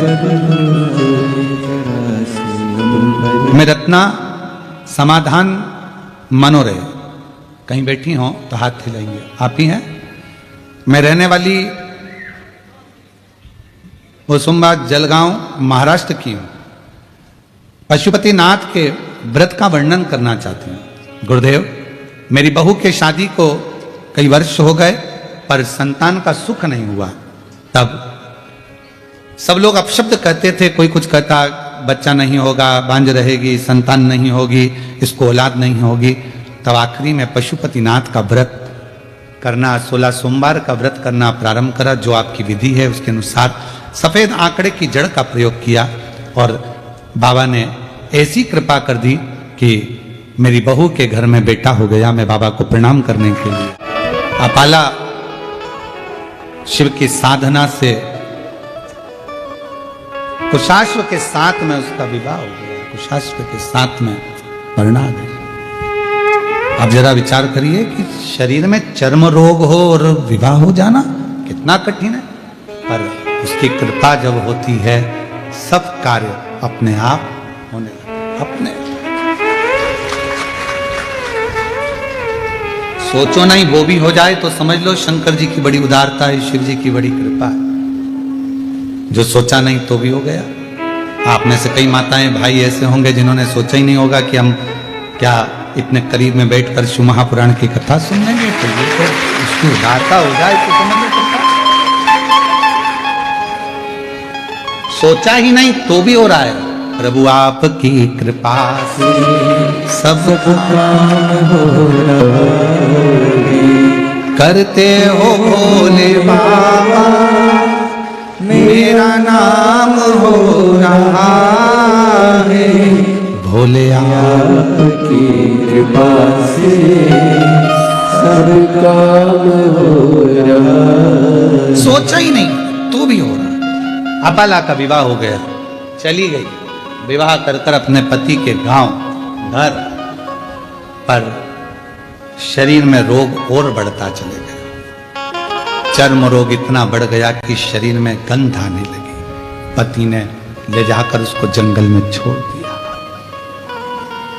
जंगल में तेरे पिता ने मेरे साथ धोखा किया। अपाला हाथ जोड़कर कहती है मेरे पिता ने धोखा नहीं किया। पिता ने तो कहा था मेरे शरीर में चर्म रोग है, पर आपने कहा कि सुंदर है मैं इससे विवाह करूंगा। करा, रोग बढ़ा, धक्का देकर निकाल दिया बाहर। जंगल में घूम रही अपाला, कहां जाऊं, किसके पास जाऊं। फिर मन में आया कि पति ने निकाल दिया, पर पिता थोड़ी ना शरीर देखता है, माता थोड़ी ना शरीर देखती है। माता पिता तो ऐसे होते हैं, अगर बच्चा बेकार भी है, उसको कोई रोग भी है, तो भी माँ बाप उससे दूर नहीं हटते, उसको करीब रखते हैं, करीब रखते हैं। माता पिता थोड़ी ना दूर करते। अब ईमानदारी से बोलो, अगर बच्चे को बुखार आ रहा है, बच्चा रात को चमक रहा है, डर रहा है, उसको बुखार आ रहा है, कोई बच्चे को एकदम तकलीफ हो गई और माँ बाप कहे नहीं मैं हाथ नहीं लगाऊंगी, मैं इसके पास नहीं जाऊंगी, इसको फीवर है, इसको बुखार है, इसको शरीर में कष्ट है। शिव महापुराण की कथा कहती है कोरोना जैसी बीमारी भी आई, आप लोगों ने दर्शन किया होगा। उस कोरोना जैसी बीमारी में सबने साथ छोड़ दिया, भाई बंधु कुटुंब कबीला कोई ना साथ दे, पर माँ बाप भले बच्चे की तकलीफ थी, लोग कह रहे हैं तुम बीमार हो जाओगे मत जाओ, पर माँ बाप अपने बच्चे को नहीं छोड़े। माँ बाप तो उसको लगा साथ, माता पिता। अपाला को लगा कि मैं कहां जाऊं, पति ने निकाल दिया, वन में छोड़ दिया, कहां घूमूंगी, शरीर में रोग है, चल क्या, चली गई। और अपाला चली, एक काम करती हूं अपने पिता के पास जाती, पिता के पास। अपाला अंतरिषि की कुटिया में पहुंच गई। मानसुइया ने देखा, बेटी तेरा तो मैंने विवाह कर दिया था, तो अपने पति के घर चली गई थी, फिर यहां कैसे आ गई। मां, पति ने निकाल दिया, वन में घूम रही थी, कहां जाती तो आपके पास आ गई।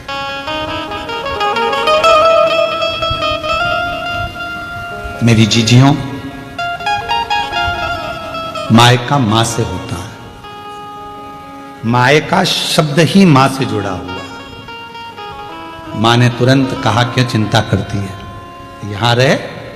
मां, शरीर में चर्म रोग बढ़ गया है, गंध आ रही है, सब दूर हट जाते हैं, क्यों टेंशन, क्यों चिंता? आंतरिषि आ रहे थे स्नान कर कर, अपाला को देखा, बेटी तू यहां? हाँ पिताजी। शरीर में रोग बढ़ा, पति ने छोड़ दिया, यहां ही हूं, क्यों चिंता करना? तू इतना सुंदर वेद गाती है, इतना सुंदर वेद की रचना करती है, इतना इतना तेरे में विद्वत्ता है, एक बार पढ़ ले, एक बार अगर अध्ययन कर ले तो तुझे याद रह जाता। अब दत्तात्रेय भगवान की बहन है अपाला, चंद्रदेव बहन है अपाला, दुर्वासा जी की बहन है अपाला, कोई साधारण होगी? विद्वत्ता में परिपूर्ण। अभी आपको कथा में कहा, बेटे को कहना पड़ता है पढ़ पढ़ पढ़, बेटी को नहीं कहना पड़ता। आई स्कूल से और पुस्तक निकाल के सोफे पे लंबा पाँव कर कर 1 2 कुछ नहीं करेगी तो अपनी कलर निकाल लेगी और बोई पोतती रहेगी। उस बेटे को कहना पड़ता है। और बेटा आया स्कूल से, ये उठा, कार उठाई, ये उठाया, वो उठाया, यहाँ दौड़ वहां दौड़, ये फेंक वो फेंक। और बेटी आई स्कूल से, अपनी बुक निकाली, मम्मी जल्दी देखो आज मेरे को गुड मिला है, मम्मी देखो, मम्मी देखो, आई देखो, पापा सबको बताएगी, पापा ताऊ, बड़े पापा, आंटी अंकल सबको, दादी दादा, बैग खोल खोल के लाएगी, सबको दिखाई। और बेटा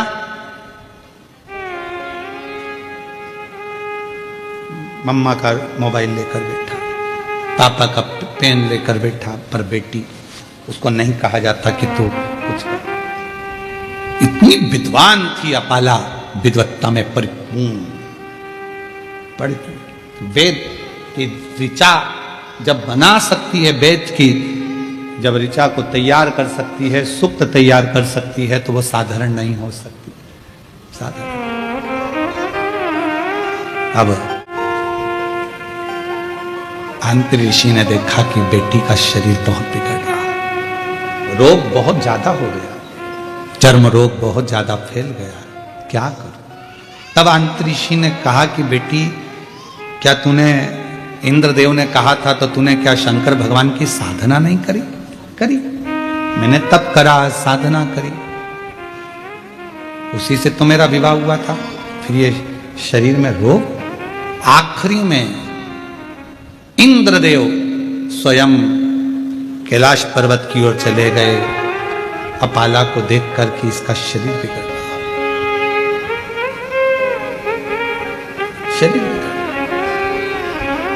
पूरी दुनिया की पहली स्त्री थी, पहली कन्या थी देवताओं में जो विद्या के प्रति इतनी जागरूक थी।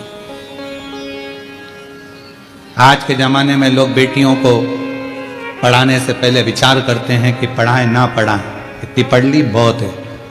पहली बेटी थी आंतरी ऋषि की बेटी अपाला, जो विद्या अध्ययन में प्रखर थी, जो वेद में भी अपनी ऋचाओं को, सुक्त को प्रदान कर देती थी, वो अपाला थी।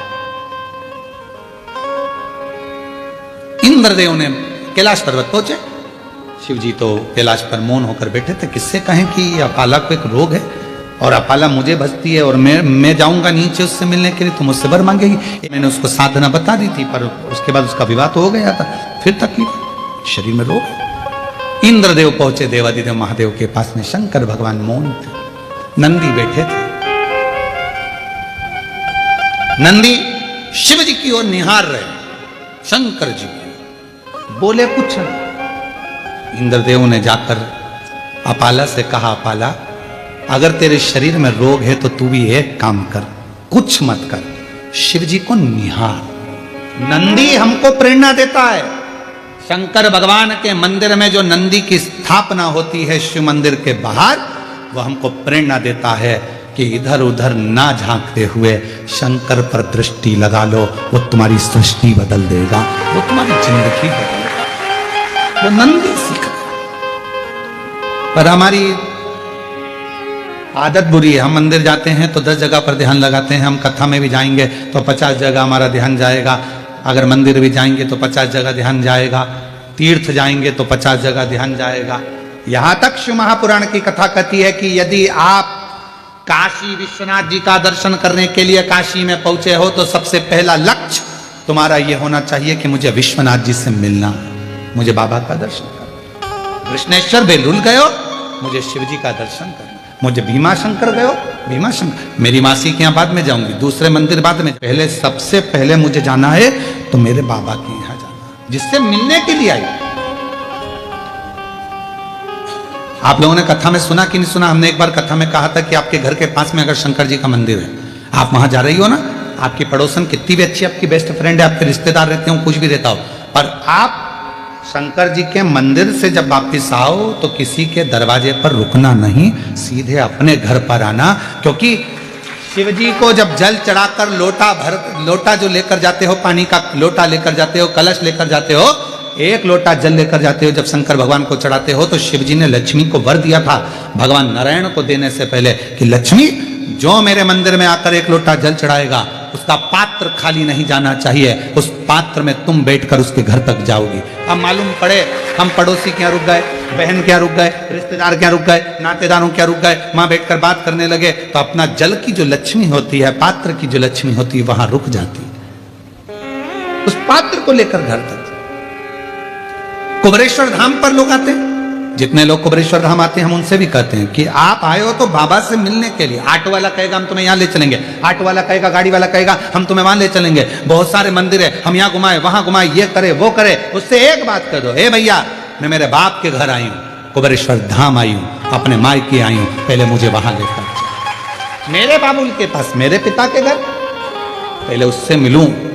उससे अगर मैं जाकर प्रार्थना करूंगी और जो बाप देता है, तो तुम सब, पिता जिंदा है ना, माँ जिंदा है ना, तब तक मायके से जो मिलता है वो दिल से मिलता है। माँ बाप जाने के बाद भाई है, भाभी है, हमारा इनसे रिश्तेदारी खराब नहीं है, भाभी भैया से हो, ये भी है, पर तुम जाओगी ना तो सोच कर दिया जाएगा, दीदी को ये दूं कि ना दूं, ऐसा दूं कि ना दूं, लिफाफा कितने का दूं, भांजे आए हैं, भांजी आई हैं, तो उनको क्या दिया जाए, क्या सोचना पड़ेगा। पर माँ बाप सोचते नहीं है, माँ बाप से नहीं पूछती कि बेटी को दूं कि दूं, पापा नहीं पूछते बेटी को दूं कि दूं, माँ बाप है, उठाया दे दिया, घर में उसका भी तो हिस्सा है, उठाया दे दिया।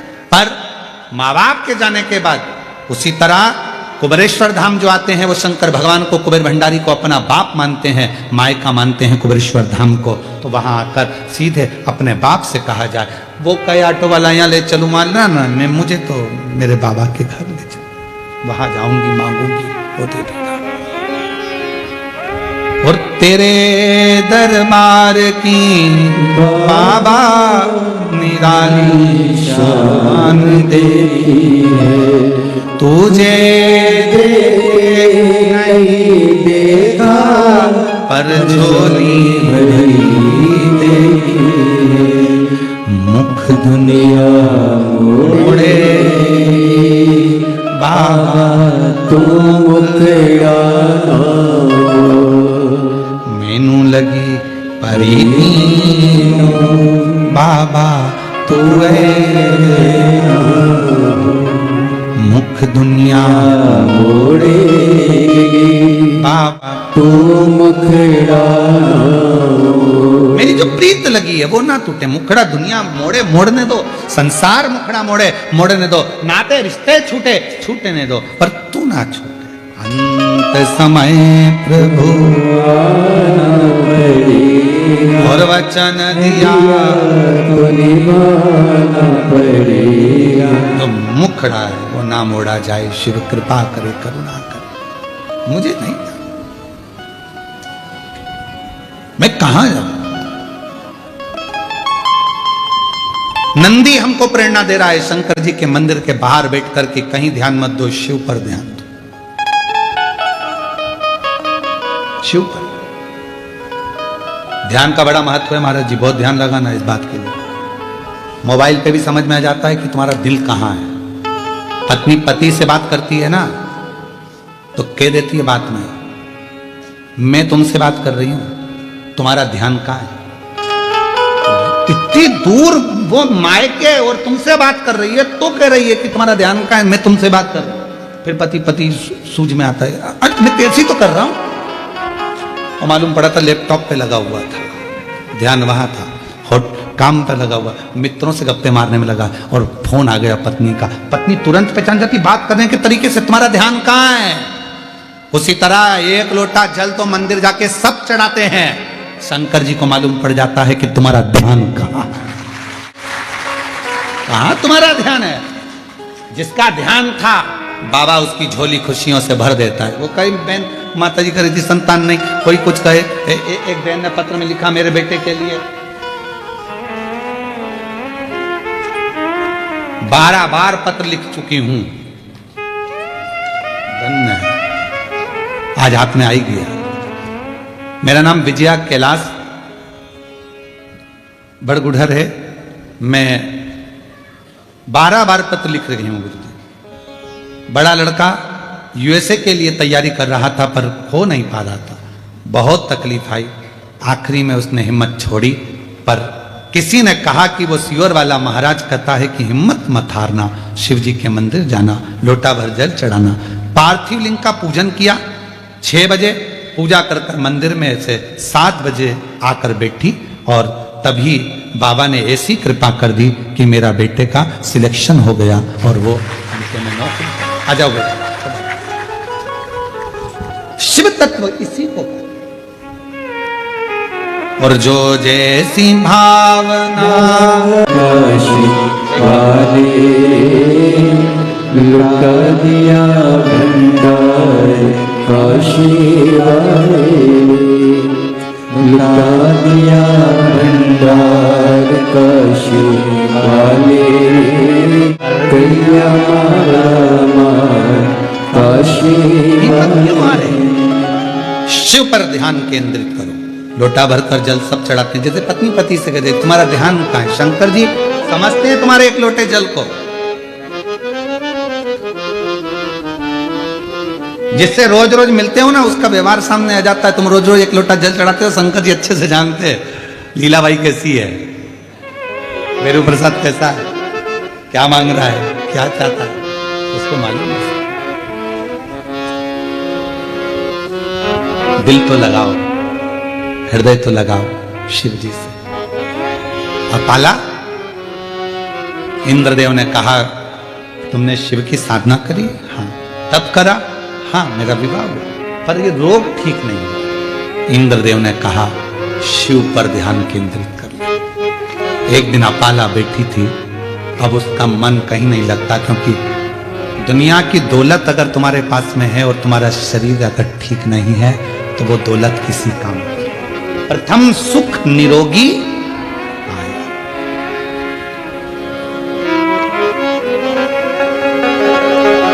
एक बार हम कथा करने के लिए गए और एक बहुत बड़ा हॉस्पिटल था। उस हॉस्पिटल में पहुंचे तो कोई अपने बाप के लिए, कोई अपने बेटे, कोई अपनी पत्नी के लिए, कोई अपनी माँ के लिए, कोई पति के लिए अटैची भर भर कर पैसा लेकर खड़े थे कि ये रोग ठीक कर दो। बहुत मुश्किल, बहुत मुश्किल। प्रथम सुख निरोगी का है। और मेरा पूरे सनातनियों से, पूरे विश्व में बैठे हुए शिव भक्तों से निवेदन है, मेरा बेटा बेटियों से, मेरे माताओं से, मेरी जीजियों से, मेरे जीजाओं से, मेरी माओं से, मेरे बाबाओं से, सबसे निवेदन करता हूं, एक लोटा जल शिवजी के मंदिर में जाकर चढ़ाना प्रारंभ कर दो। तुम्हारी जिंदगी के 80% दुख शंकर जी काटना प्रारंभ कर जाओ, बिना संकोच, बिना सोचे। लोग ताना दे, हंसे, व्यंग करे, करने दो, पर अपन चलो अपने शंकर के धाम, शिव के धाम। कोई कहे गुरुजी मैं तो अच्छी हूं, क्या करूंगी मंदिर जाकर? बात का समय किसने देखा? कोई को मालूम है समय कैसा आ सकता है? कैसा समय आएगा ये किसको मालूम? जाओ शिव को जल चढ़ाओ। अपाला शिव की साधना करी? हाँ। तब करी? हाँ। अब शंकर जी को निहार रही थी, वहीं से तुमरुका जी निकल कर जा रहे थे। तुमरुका जी ने अपाला को देखा, रोज बैठी रहती है, शिव जी को देखती रहती है। इसको ना जाने किसने कह दिया कि नंदी जैसे बैठ जा शंकर को देखने के लिए। तुमरुका जी ने पाला, अभी तक तूने शिव जी की आराधना करी, साधना करी, तप करा, शंकर जी का पूजन किया क्या तूने? शिव तप से ज्यादा पूजन से प्रसन्न होते, शिव साधना से ज्यादा पूजन से प्रसन्न होते। तू एक काम कर, शिव मंदिर तो रोज आती है, शंकर की आराधना करती है, शिव के ऊपर एक लोटा जल समर्पित करना प्रारंभ कर। जल, हाँ, अपाला ने एक लोटा जल चढ़ाना चालू करा। आज इंद्रदेव भगवान शंकर के पास पहुंच गए, शिव के नेत्र खुले हुए थे। शिव जी से प्रार्थना करी, मेरी बेटी है अपाला, वो बेटी अपाला जिसने रचनाएं करी हैं, वेद और शास्त्र उसके कंठस्थ हैं, वो अपाला चर्म रोग से ग्रसित है, कुछ करुणा करो। शंकर भगवान तो कुछ नहीं बोले, पर इतने में नंदी ने कह दिया, अपाला कल शिव जी को जो जल चढ़ाएगी, चढ़ा हुआ जल इंद्रदेव तुम झेल लेना, उस जल को अपाला के शरीर पर डाल देना, उसका चर्म रोग समाप्त हो जाएगा। अपाला के शरीर पर, और अपाला जल चढ़ाई। हमने एक बात कही थी, आप लोगों के स्मरण में है कि नहीं है वो हमको नहीं मालूम, याद होगा तो आप जरूर बताओगे। शिवलिंग है, जलाधारी है, ये शंकर जी, जलाधारी पार्वती जी, जल बहता है यहाँ गणेश, कार्तिकेय, अशोक सुंदरी। बोला था ऊपर जो है वो शिव जी की 5 बेटियां, जया, विषहरा, शामरीवारी, दौतली।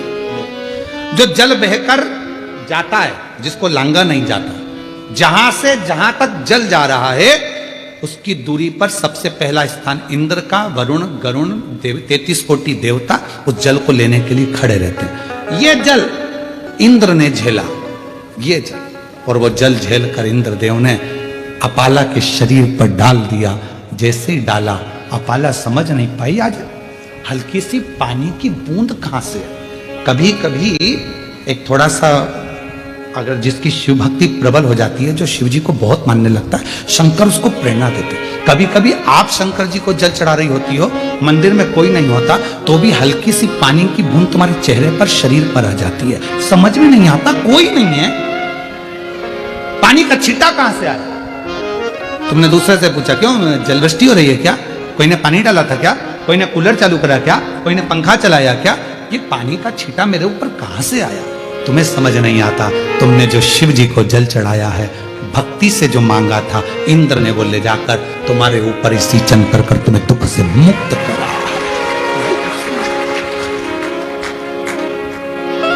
ये शिव भक्ति की सीढ़ी बाई सीढ़ी जब हम चढ़ते हैं, शंकर भगवान की आराधना करते रहते हैं, आराधना करते करते शंकर पर जल चढ़ाते चढ़ाते जब हम कुछ नहीं करते, हमें तप आता, ना साधना आती, ना व्रत आता, ना उपास आता, हम कुछ नहीं जानते, केवल एक लोटा जल जानते हैं। और वो एक लोटा जल जब यहाँ अपाला को निहाल कर सकता है और चर्म रोग से मुक्त कर सकता है, तो वो एक लोटा जल हमारी जिंदगी को सार्थक कर सकता है। हल्की सी पानी की बूंद तो आती, हल्की सी एक बूंद कहीं छोटी सी आ गई, छू गई।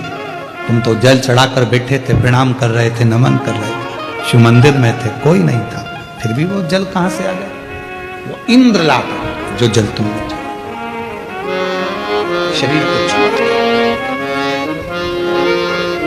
कभी कभी ऐसा होता है, हवा बंद थी, बिल्कुल बंद हवा, और तुमने देवादिदेव महादेव को दिया लगाने के लिए जलाना प्रारंभ करा और हवा चली।